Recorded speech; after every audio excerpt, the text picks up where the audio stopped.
by virtue of the powers vested in me by the Constitution and by law, I had to declare martial law in the Mindanao Group of Islands for a period that exceeding 60 days, effective as of May 23, 2017. The privilege of the writ of habeas corpus is likewise suspended in the opposite area for the duration of martial law. There has to be a very compelling reason to do it. And what is that compelling reason?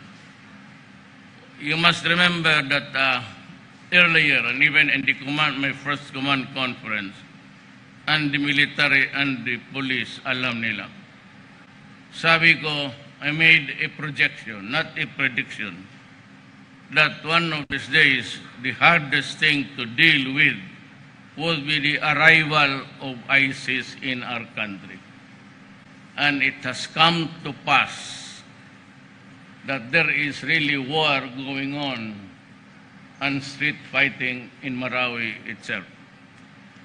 I do not know how many buildings were destroyed, pero yung chief of police ng Malabang, he was in Marawi City. Pag-uwi niya, going back home, he was stopped by a checkpoint that was manned by the terrorists. And I think they were decapitated right there and then. These things government cannot allow. It is an open defiance and the violence, the atrocities continue. Government must put an end to this. I cannot gamble with ISIS because they are everywhere. I am not a all-knowing president. It was the police and the military which says that we have reached dangerous level. Martial law will end after the police and the military will tell me that everything is stabilized. So maybe from another 60 days, I will ask, give me enough time to stabilize and to solve the allied problems so can we have a peaceful, we can move on. Everybody, let us stand up so we can pray. Dear Lord, we would like to say thank you for today. Thank you for the blessings we received from you. Lord, we ask for your presence and guidance this morning for our activity, the debate 2017. Guide us, Lord. Give us the wisdom to actively give our opinions and give us the spirit of compassion. Give us, Lord, a teachable heart. I ask you, Lord, to guide our teachers at school, parents at their work. To you, all these things we offer. This is a pleasant and meaningful day to all, especially to our principal, Mr. Renato U. Odli, to our judges, and to all pupils who joined our debate about President Duterte's declaration of martial law in Mindanao. After the escalating conflict and attack by the terror group Maote in Marawi City, President Duterte has declared the much-dreaded martial law in the whole of Mindanao to stop the contamination of the ISIS-linked terror group in Mindanao, in the whole nation, and in the Southeast Asia region. Is this decision a good or a bad idea? For the proposition team, why do you think that it is a good decision? What are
their family, their friends.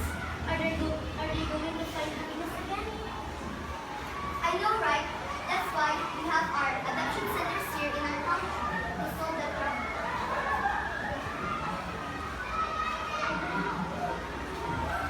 But why did they vote President Duterte?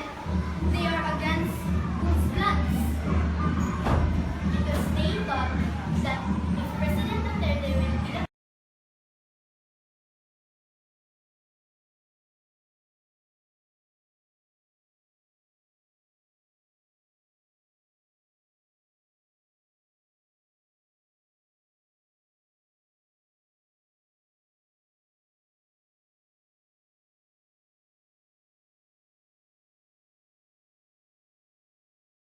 I want to end up the heated arguments.